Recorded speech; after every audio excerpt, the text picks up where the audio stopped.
Nous rencontrons aujourd'hui les jeunes reporters de Wallers-Arambert pour la restitution en mairie de leur projet d'éducation aux médias. Organisé par le service jeunesse de la ville, ce projet a été mené avec le concours de l'École supérieure de journalisme de Lille. Nous découvrons en direct les vidéos et les interviews réalisées par les enfants. Donc voilà votre interview, vous ne l'aviez pas encore vue, vous avez bien bossé aussi, donc on peut vous applaudir.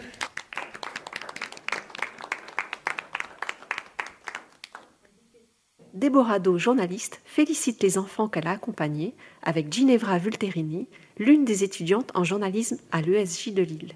Ginevra, à quoi sert ce type de projet et quel est son objectif ? Je pense que l'esprit de ces projets, c'est un peu de démocratiser le métier de journaliste. Par exemple, c'était dans une zone prioritaire. Du coup, c'était pour des enfants qui peut-être n'ont pas accès à des informations concrètes sur le journalisme, qui ne soient pas biaisés. Aussi pour un peu enlever une certaine méfiance qu'on peut avoir envers le monde de l'actualité. Puis échanger notamment par rapport au thème des fausses informations. Pour après créer des projets autour de thèmes précis. Mon groupe, par exemple, s'est occupé de la pollution. Donc c'est bien de sonder un peu les enfants en bas âge pour savoir qu'est-ce qu'ils en pensent, comment ils peuvent se mobiliser. Et le projet vidéo semble être la solution la plus efficace sur Instagram.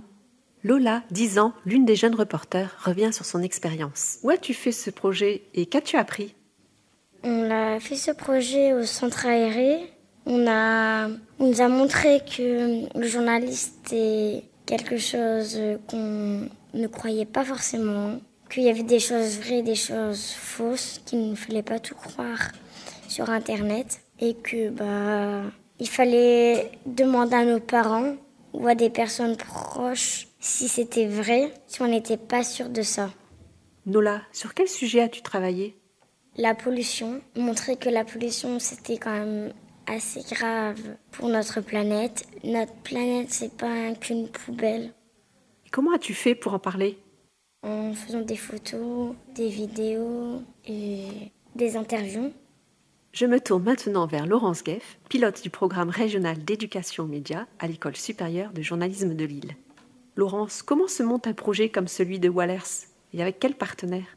Donc le projet de Wallers en particulier a été cofinancé par la CAF du Nord et la communauté d'agglomération Porte du Hainaut et la DRAC. Ce sont nos premiers interlocuteurs, les chefs de projet, chefs de politique de la ville, les services jeunesse. Nos premiers interlocuteurs sont ces institutions et ensuite ils nous mettent en relation avec des acteurs locaux, des associations, des centres sociaux, une mission locale, le secours populaire, un club sportif qui a envie de profiter de ce projet, ces projets médias, ces 5 séances avec un journaliste, plus une restitution et aussi des journées de tournage de vidéos pour raconter le projet. Donc dès qu'une structure comme un centre social, une association, un club sportif est intéressée, on prépare avec cette structure le journaliste et des étudiants de notre école à qui on propose les projets. Donc chaque année, on en fait une quinzaine, entre 10 et 20 projets chaque année, grâce aux financeurs, qui associent journalistes, personnes sur place et étudiants de notre école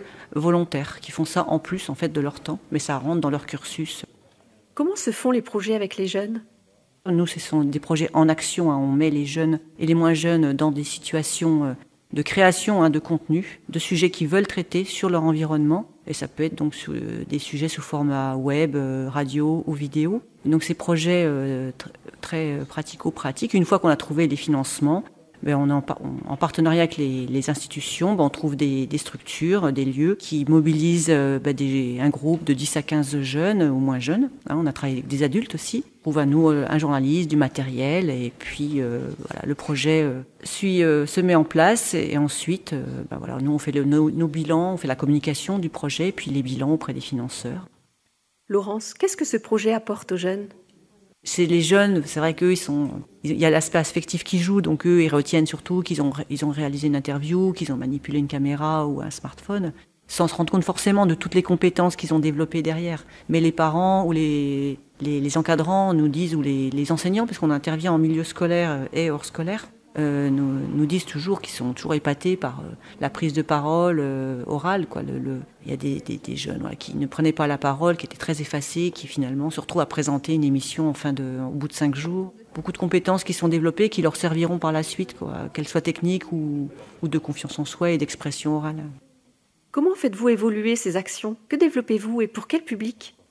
Là, on est en train de réfléchir à un nouveau programme sur la durée, c'est-à-dire de créer des partenariats avec soit des collèges-lycées en milieu scolaire, soit des structures sur 3 ans, avec vraiment une intervention sur la durée pour aussi mesurer l'évolution des actions.